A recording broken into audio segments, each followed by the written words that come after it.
Hello, it's Andrea here. I realise I haven't been on and done a video for quite a few days. I've just been typing things into the group, and I wanted to come on and say hi, and I also wanted to share a little bit more about sleep. I've been doing a lot of research.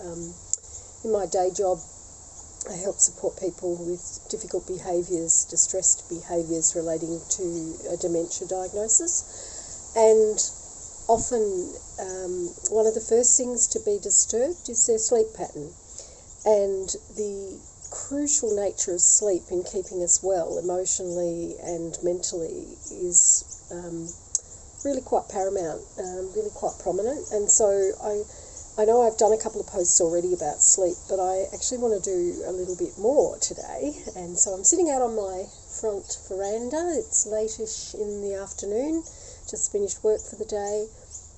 I don't know if you can hear the birds chirping in the background. I'm just breathing deeply the fresh air.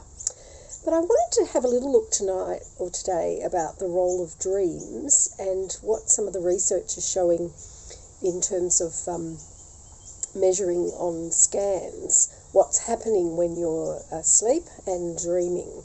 So there's a type of sleep called rapid eye movement, and it's just that when it's happening your eyes are actually moving rapidly, or REM sleep as it's known, so rapid eye movement sleep. And it's marked by dramatic activity in your brain. And as you enter this stage, one of the central parts of your brain, called the pons in the brain stem, sends out signals that inhibit the spinal cord. So the big voluntary muscles in your body, actually in your arms and your legs, go limp. And fortunately, other muscles in your body, which keep your heart beating and your lungs breathing, stay on the job, so they don't stop when you're asleep.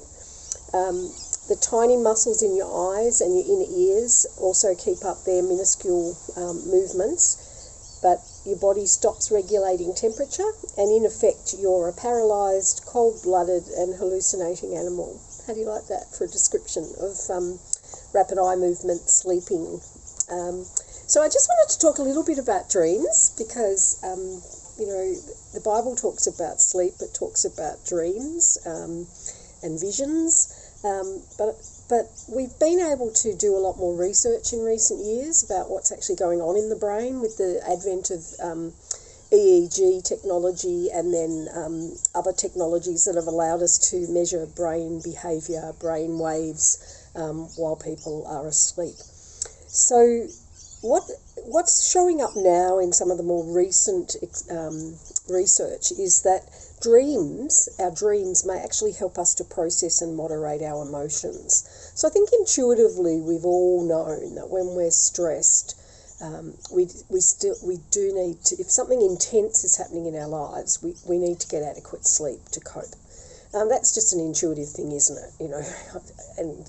And sometimes our sleep is so affected that we just don't have that resilience, I guess, to cope with the demands of our life. But what's showing up in the sleep research is that it's actually our dreams that help us process and moderate our emotions. So in terms of our emotional health, people who view emotional images have a greatly reduced reaction to the same images after a night's sleep, as opposed to those who see that same emotionally charged image without sleep. So in general, those who are able to dream about traumatic experiences recover more completely than those who don't. And dreams don't actually reflect wish fulfillment or repressed desires, as Sigmund Freud would have us believe, but the emotional content in our dreams is not actually a random thing. In fact, the emotions of a dream may be the most important element of them. Studies have shown that only 1 or 2% of our dreams contain literal replays of our day's events, but up to 55% revisit the day's emotions. Those emotions, as well as typical themes, show up again and again amongst all dreamers. So the most common topics, if you like, or motives include being chased, but not being injured, sex, falling, school and studying, and arriving too late at some event or some flying, failing an exam, being paralysed with fright, being nude in public. I've had that dream. It's really quite disturbing. Or seeing a living person as dead are among the top themes that occur in our dreams.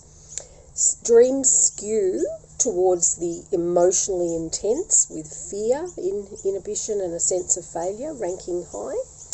And although we spend much of our days reading or working with numbers, these actions almost never show up in our dreams, possibly because those areas of the brain are actually switched off and inactive during the rapid eye movement, or the REM sleep, which is when we're dreaming.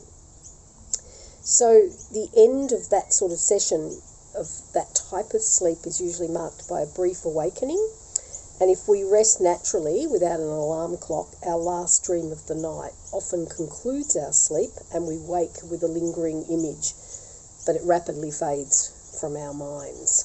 So one of the things that's, I guess, important as we think about our mental health is the quality of our sleep, and obviously essential oils are a part of helping us get to a deeper place of sleep or get off to sleep, or in some instances by using some of the deeper root oils like vetiver and valerian to stay asleep. When we come out of that dream state, have a brief awakening and then go back in to another period of sleep. So just really encourage you to research a bit further if this interests you, but to understand that what we already knew and probably knew from our grandmothers and our mothers, go to bed at the same time and get up at the same time and life will be a lot happier, is in fact proving true with the research, that as we sleep and we sleep the right amount for us, we process our emotions in a far healthier way. Have a good night's sleep. Bye.